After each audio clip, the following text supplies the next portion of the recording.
오늘 이 본문의 말씀은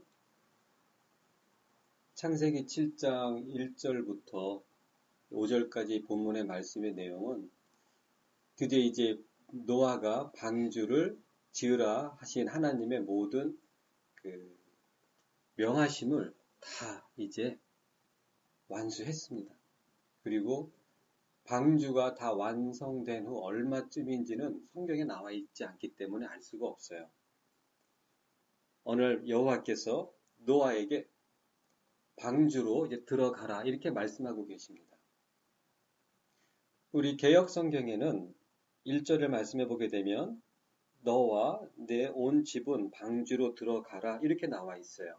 그런데 히브리어 그 원어 성경을 말씀을 잘 이렇게 이해하고 해석을 해보면 어떤 뜻이냐면 들어가라가 아니라 들어오라입니다. 들어오라. 여기에서도 사실 가라와 오라의 차이지만 우리의 그 신앙과 믿음에서는 굉장히 큰 차이가 있습니다. 그 방주 안에 이미 우리 여호와께서 있으신 거예요. 이것이 가라 그러면은 그냥 노아와 그 노아의 식구들을 그냥 보내시는 것 같지만 이것이 들어오라 이 말씀의 원래의 그 성경 원래 말씀의 의미는 지금 말씀하시는 여호와께서 이미 노아가 들어가야 할 그곳, 있어야 할 그곳에 이미 여호와께서 계시고 기다리고 계신다고 하는 의미입니다. 우리 하나님께서 이미 거기에서 기다리고 계시는 거예요. 예수님께서 십자가에 못 박혀 죽기 전에 이제 그 마지막 그 유월절을 제자들과 함께 보내시면서 자, 내가 먼저 가서 너희들이 거할 그 거처를 내가 예비하고 있겠다. 그리고 내가 너희에게 성령을 보내겠다. 이렇게 말씀을 하십니다. 먼저 가서 모든 것들을 준비하시고 우리를 기다리고 계십니다. 할렐루야. 노아의 때도 마찬가지예요. 여호와께서 이제는 들어가라 이 말씀의 의미가 아니라 들어오라입니다. 내가 이미 그 안에서 너를 기다리고 있다. 너와 너의 온 식구들은 들어오라. 내게로 오라. 내가 있는 곳으로 오라. 믿음과 신앙은 내가 원하는 곳으로 가는 것이 아니고 여호와께서 우리 주님께서 가라 하신 그곳 왜? 바로 거기에서 우리를 기다리고 계시기 때문입니다. 할렐루야. 보내시는 그분께서 이미 거기에서 우리를 기다리고 계신단 말입니다. 그것을 바라보고 그것을 깨닫고 그러기에 나의 몸을 쳐서 복종시키며 거기까지 가는 것입니다. 그게 믿음이에요. 하나님께서 창세기 12장에 가서야 아브라함을 부르십니다. 너의 그 본토 친척 아비집을 떠나라고 하세요. 거기에 이제 아브라함이 떠납니다. 그리고 롯이 따라와요. 13장에 가서야 드디어 하나님께서는 롯과도 이제 아브라함으로 하여금 롯과도 분리케 하십니다. 그럴 때 이제 아브라함이 롯에게 이렇게 이야기를 합니다. 자, 네가 우하면 나는 좌할 것이고 네가 좌하면 나는 우할 것이다. 이 롯은 선택을 합니다. 딱 봤을 때 소돔 성이 있는 소돔 평지와 그 고모라 성이 있는 그 평지가 너무나 보기에 좋아서 여호와의 동산같이 보였더라 이렇게 말씀하고 있어요. 그래서 이 롯은 눈에 보아 보기에 좋은 대로 쫓아갑니다. 그리고 아브라함은 그와는 반대로 광야로 들어갑니다. 왜? 광야에 여호와께서 계시기 때문에 아브라함은 광야로 들어가는 것입니다. 우리의 옛사람과 사람과 인간, 그 욕심은 도시를 향하여 눈에 보기에 좋은 대로 그 눈으로 보아 좋은 것을 따라가지만 믿음과 우리 속사람과 새로운 사람은 여호와가 계신 그곳, 하나님이 계신 그곳을 향하여 쫓아가는 것입니다. 거기가 광야일지라도, 거기가 심지어는 불속일지라도, 그 다니엘서 3장을 보게 되면 그 다니엘의 세 친구가 나와요. 그 사드락과 메삭과 그 아벳느고가 그 느부갓네살을 위하여 만든 금신상 앞에 절을 드리지 않습니다. 그러니까 그 풀무불은 마치 용광로의 불이란 의미예요. 그 용광로의 그 불에 다 집어넣습니다. 그때 그 세 친구의 고백이 그렇습니다. 우리가 왕에게 절하지 않냐고, 왕의 신상에 절하지 않습니다. 우리는 오직 여호와만을 섬기기 때문에, 그리고 그 여호와께서 이 불과 그리고 왕의 손길로부터 우리를 구하실 것입니다. 하지만 그리 아니하실지라도 우리가 왕의 신상 앞에 절하지 않겠나이다. 여호와를 따라가는 것입니다. 그래서 이 세 친구를 왕이 그 풀무불 속에 집어넣습니다. 심지어는 평일보다 7배나 더 뜨겁게 그 불길을 사납게 올렸다고 나와 있어요. 그래서 이 세 친구를 불 속에 집어넣는 군인마저도 가다가 그냥 불에 타 죽습니다. 자, 그 세 친구는 사드락과 메삭과 그 아벳느고가 드디어 그 불 속에 떨어집니다. 그런데 왕이 놀랍니다. 어떻게 된 일이지? 거기에 4명이 있는 거예요. 할렐루야. 집어넣기는 3명을 집어넣었는데 눈에 보이는 것은 4명이 보이는 거예요. 이미 여호와께서 그 안에서 그들을 기다리고 계시는 거예요. 여호와께서 노아에게 들어오라. 내가 너를 기다리고 있다. 내가 이미 거기에서 너를 기다리고 있다. 들어오라. 우리가 말씀을 붙잡고 살 때에 먼저 그 나라와 그 의를 구하는 그 말씀을 붙잡고 살려고 할 때에 이미 우리 주 예수님께서는 그 말씀이신 그분께서는 그 말씀 안에서 우리를 기다리고 계시는 거예요. 오라. 마태복음 그 14장에 보게 되면 바다 위를 걸어서 오신 예수님께서 그 베드로를 향하여서 오라. 할렐루야. 자, 그 배 안이 더 안전하겠습니까? 아니면 바다 위에 계신 그 주님께로 가는 것이 더 안전하겠습니까? 세상은, 인간은, 옛 자아는, 욕심은 배를 더 붙잡게 되어 있어요. 그런데 결국에는 배를 붙잡고 있었을지라도 그 미친 듯한 바람과 파도에 이 배가 뒤집어질 것 같은 그 위험 속에 그들이 굉장히 고통을 당하고 있다고 말씀은 분명히 우리에게 제시해주고 계시는 거예요. 그렇기 때문에 그것을 보고 예수님께서 바다를 걸어서 지금 제자들에게 가시는 중이었던 것입니다. 그 배가 그 갈릴리 바다에서 그들의 생명을 보장해 주는 것이 절대 아닙니다. 이 세상에서 우리의 생명을 보장해 주는 것이 우리의 소유가 절대 아닙니다. 오직 말씀만이 우리의 보장이 되시는 거예요. 하나님께서는 바울 사도는 고린도 후서 5장 말씀을 통해서 사망이 생명의 삼키운 바 되리니 그것을 이루시고 보증으로, 이런 말씀이 있습니다. 사망, 지금 사망이라고 하는 그것은 이 원수 마귀가 사람들을 향하여서 위협할 수 있는 가장 강력한 그 위협 수단이 무엇이냐면 사망이에요. 죽음이에요. 두려움입니다. 그런데 그 사망과 그 죽음과 그 두려움이 생명에게 삼키운 바 되었다고 말씀하고 계십니다. 자, 그것을 이루시고 보증으로, 이 보증이라고 하는 것이 그 원어를 보게 되면 단어가 뭐냐면 아라본입니다. 아라본.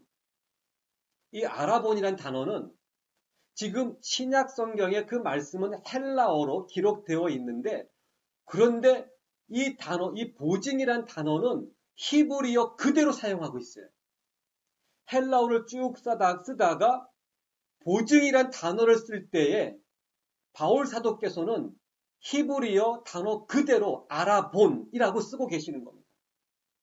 그 의미는 그만큼 이 보증이란 단어가 갖고 있는 그 의미가 너무나도 깊은 것이고 너무나도 무거운 것이고 너무나도 중요한 것이기 때문입니다.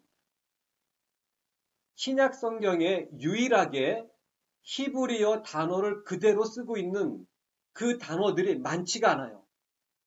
제가 떠오르는 단어를 보게 되면 아멘, 그것도 신약 성경 그 헬라어 속에서 히브리어 단어 그대로 쓰고 있습니다. 그리고 할렐루야, 이 할렐루야도 히브리어인데 신약 성경 그 헬라어 단어 속에 문장 속에 그냥 그대로 히브리 단어를 쓰고 있습니다. 그와 함께 아라본, 보증이란 단어도 히브리어 단어 그대로 쓰고 있습니다. 보증으로.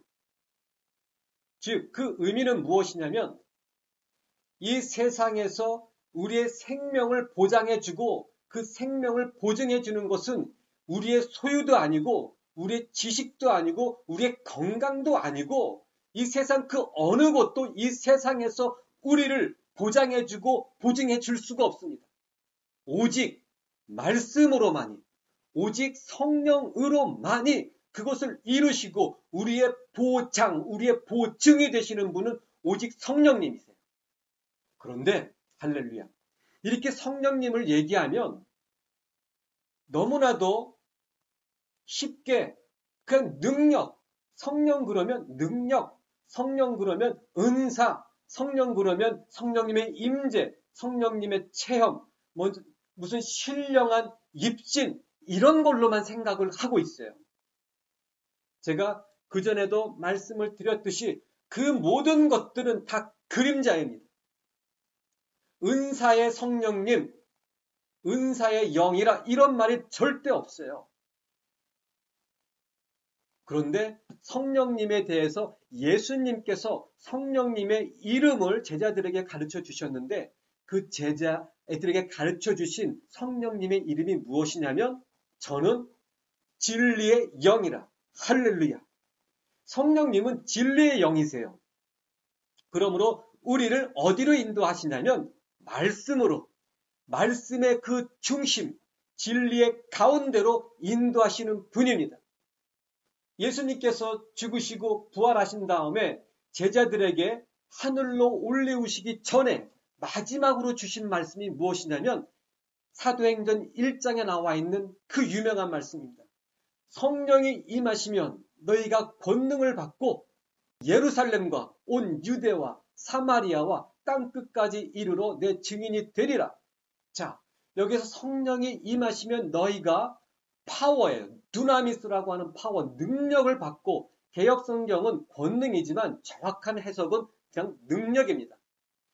성령님이 임하시고 성령님이 오신 그 이유는 능력을 주는 데에서 끝나는 것이 아니라 궁극적인 그분의 목적과 이 땅에 오신 그 의미는 무엇이냐면 우리를 증인으로 만드시기 위해서입니다. 성령님이 임하시는 그 이유는 능력을 주시는 것에서 끝나는 것이 아니고 그 다음으로 능력을 주심으로 이제는 증인이 되도록 증인을 만들기 위해서 오신 분이에요. 증인은 무엇이냐면 증거가 있는 사람이 증인입니다. 그 증거는 무엇입니까? 말씀이에요. 그 말씀은 우리 주 예수 그리스도세요. 말씀을 붙잡고 말씀으로 살아가면 말씀을 담습니다. 그 말씀은 진리고 그 진리는 바로 우리 주 예수 그리스도이기 때문에 말씀을 담는다고 하는 그것, 진리를 담는다고 하는 그것은 바로 우리 주 예수 그리스도의 형상이 우리의 삶에서 나타나는 것이고 그 형상이야말로 증거이며 증인이 되는 것입니다. 바로 우리 주 예수님의 형상을 우리 안에서 만들어내시고 그 형상을 이루시기 위해서 오신 분이 바로 성령님이세요. 은사, 예언의 은사, 능력 행함의 은사, 치유의 은사, 분별의 은사, 지식의 말씀의 은사, 지혜의 말씀의 은사, 그런 은사로 성령님을 제한시키는 그런 모든 사람들은 정말 깨어나시길 바랍니다. 저는 진리의 영이라고 말씀하셨어요. 성령님의 이름은 진리의 영이라고 예수님께서 직접 제자들에게 가르쳐 주셨습니다. 바로 그 모든 것들을 이루시고 보증하시는 분, 성령님이세요.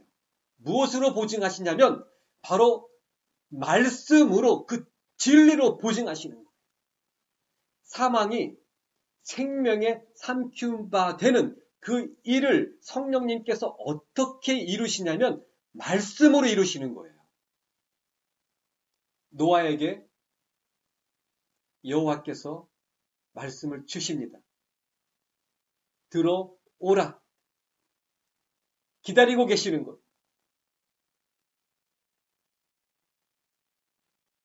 우리가 말씀을 붙잡고 사는 그 삶 속에 그 말씀 안에서 우리 주 예수 그리스도께서 베드로를 향하여서 오라고 하신 그 말씀을 이 시대에 우리에게도 주십니다. 오라. 말씀 안으로 오라. 그리하면 너희가 절로 과실을 맺을 것이다. 말씀을 먼저 붙잡는 것입니다. 먼저 그 나라와 그 의를 구하는 그것.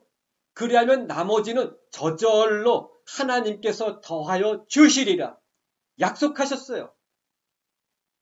정말 우리는 무엇을 믿는 겁니까? 내 욕심을 이루어주시는 하나님을 믿는 겁니까? 아니면 하나님이 주신 그 말씀을 믿는 것입니까?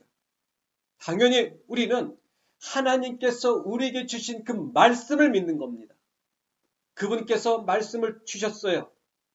오라라고 하는 그 말씀, 자 들어오라, 내게로 오라 하신 그 말씀처럼 우리에게 주신 말씀이 무엇이냐면 먼저 그 나라와 그 의를 구하라. 그것이 내게 붙어있는 것이다.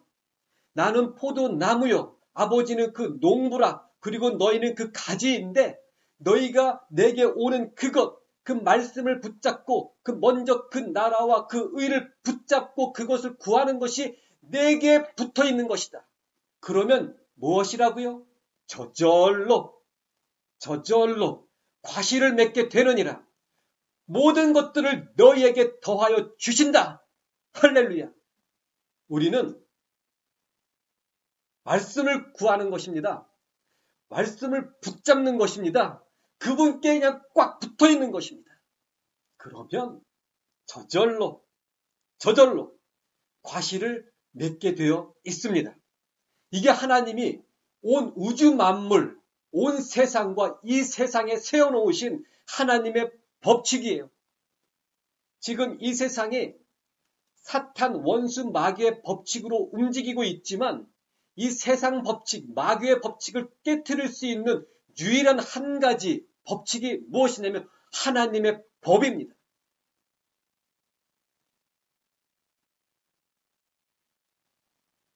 바로 여호와께서 노아에게 들어오라. 노아는 방주 안으로 들어갑니다. 이제 그 방주를 지었던 그 시기가 끝나고 이제는 방주 안으로 들어가는 시기입니다. 그리고 말씀해 본 것처럼 본문의 말씀처럼 이제 내가 7일 후에 이 땅에 비를 내리시겠다고 말씀을 하셨어요.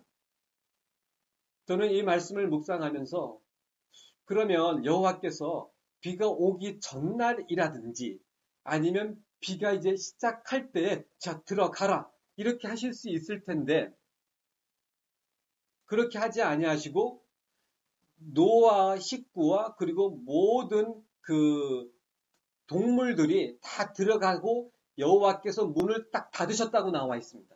그리고 7일 후에 이제 비가 내리기 시작하게 되는 것입니다. 왜 일주일을 먼저 들어가게 하셨을까? 그런 묵상 중에 그렇구나.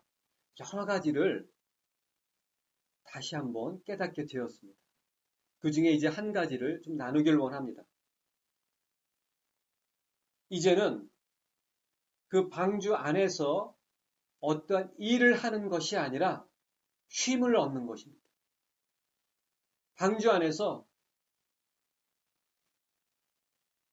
자기를 먼저 기다리고 계셨던 여호와와 함께 그분과 함께하는 그 쉼의 시간을 지금 갖고 있는 거예요. 그러면서 제 마음에 감동 주시는 말씀이 마태복음 25장 말씀이었어요. 마태복음 25장 말씀에는 그 열처녀에 대한 비유를 예수님께서 하셨어요. 거기에 5처녀는 어리석기 때문에 기름은 가지지 아니하고 등만 가지고 갑니다.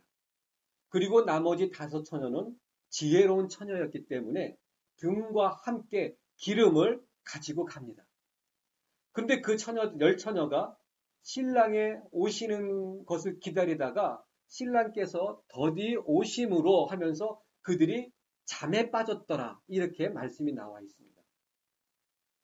그리고 신랑이 오신다라고 하는 그 말씀이 딱 나와요. 그러면서 그 말씀이 딱 나오니까 잠에 빠져 있던 열처녀가 다 잠에서 깹니다.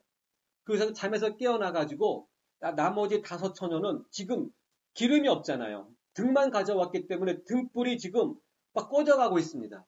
근데 기름이 없으니까 그 5처녀에게 그 기름 좀 나눠 달라고 합니다. 하지만 이 5처녀는 그것을 거절합니다. 우리가 쓰기에도 부족하리라. 나눠줄 수가 없으니까 너희들은 마을로 가가지고 기름을 구해와라. 이렇게 이야기를 합니다.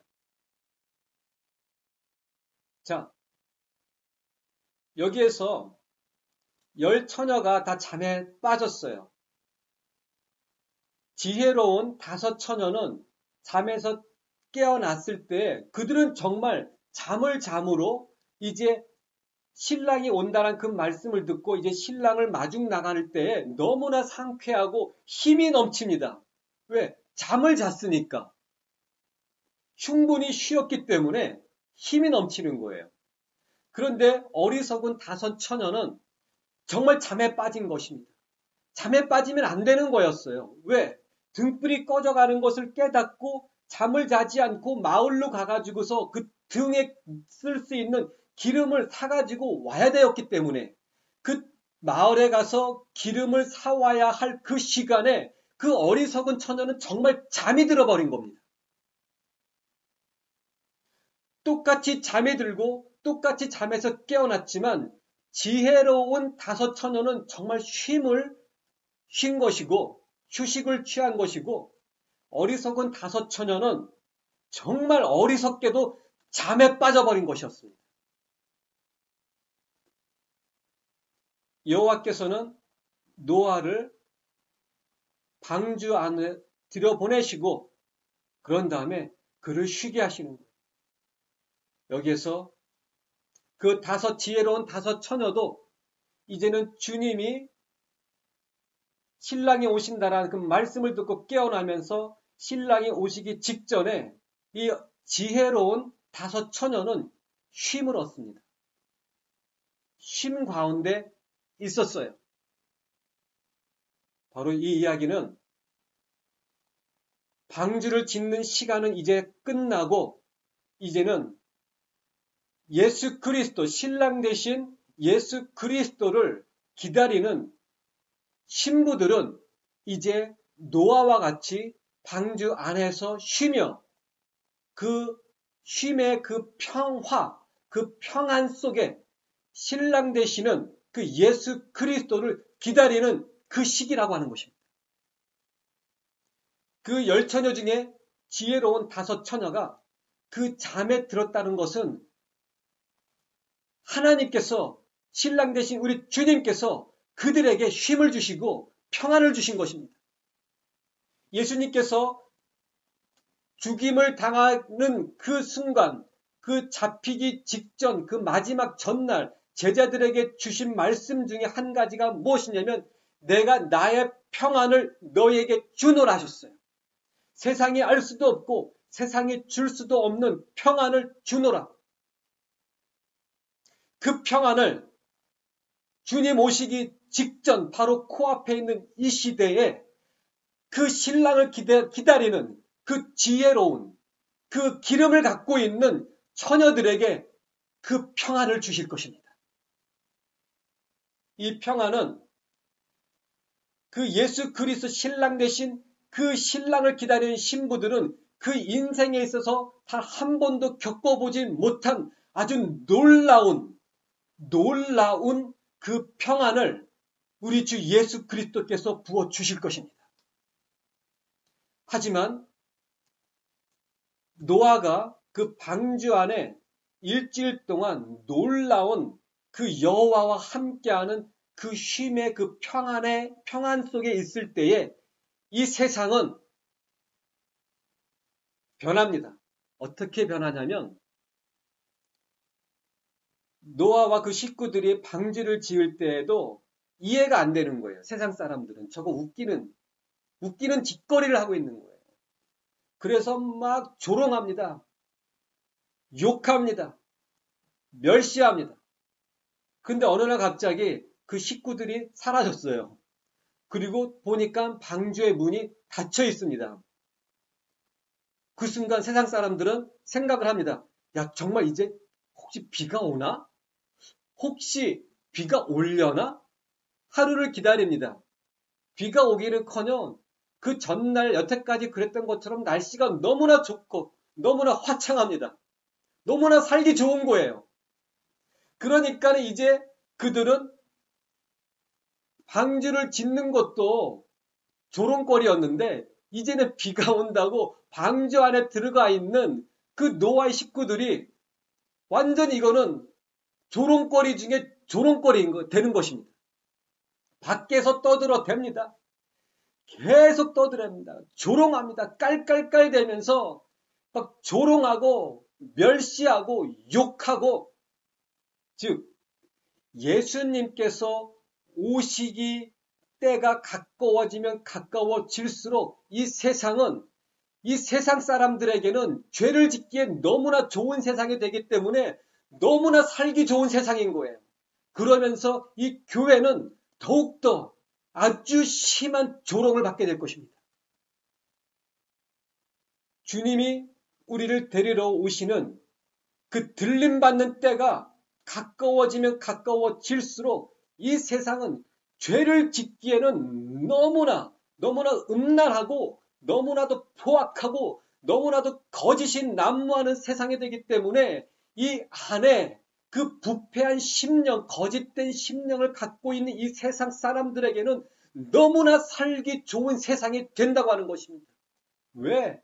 음란하게 살기에 너무나 좋은 세상, 거짓말하며 살기에 세상 사람들을 속이며 살기에 너무나 좋은 세상, 자기 마음대로 자기 폭력을 행사할 수 있기에 너무나 좋은 세상이 되는 것입니다. 반면에 이 교회는 그 어느 때보다도 더 신랄하게 조롱을 받게 될 것입니다. 하지만 그럴수록 신부들은 신랑께서 부어주신 우리 이 신부의 인생을 통해서 단 한 번도 겪어보지 못한 그 놀라운 그 평안 속에 있게 될 것입니다. 노아가 7일간 그 여호와와 함께 그 놀라운 그 평안 속에 있었고, 그리고 신랑이 이제 오셨다라고 하는 그 말씀을 주기까지 그 5 처녀가 그 잠을 자며 그 휴식과 쉼과 그 평안 속에 있었던 것과 같이 이 진정한 교회, 예수 그리스도의 진정한 몸인 교회와 그 몸 대신 교회 안에 있는 진정한 그 신부들은 정말 그 인생에서 단 한 번도 겪어보지 못한 그 놀라운 그 평안을 체험하게 될 것입니다. 그러한 평안 속에서 우리 주 예수 그리스도를 기다리게 될 것입니다. 세상은 더욱 어두워지고 이 세상은 더 악해질지라도 이 세상은 더욱더 교회를 향하여 신실한 자를 향하여 정말 정결하고 거룩한 신부들을 향하여 더욱 조롱할지라도 그럴수록 신부들은 더욱더 평화롭고 더욱더 기뻐하고 더욱더 그들을 축복하고 더욱더 그들을 사랑함으로 오히려 그 신부들 모습 속에 온전한 신랑의 모습이 나타나게 될 것입니다. 그렇게 될 거예요. 할렐루야.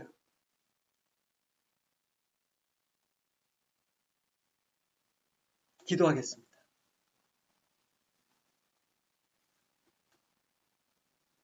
할렐루야. 들어오라. 내게로 오라. 신부는 지금 이 순간에도 말씀과 함께 하기 때문에 신랑과 함께 하고 있는 것입니다. 그 진리가, 그 말씀이, 그 신랑 되신 우리 주 예수 그리스도께서 우리의 평안이 되십니다. 나의 평안을 너희에게 주노라. 감사합니다. 사랑합니다. 예수님 이름으로 기도드리옵나이다. 아멘.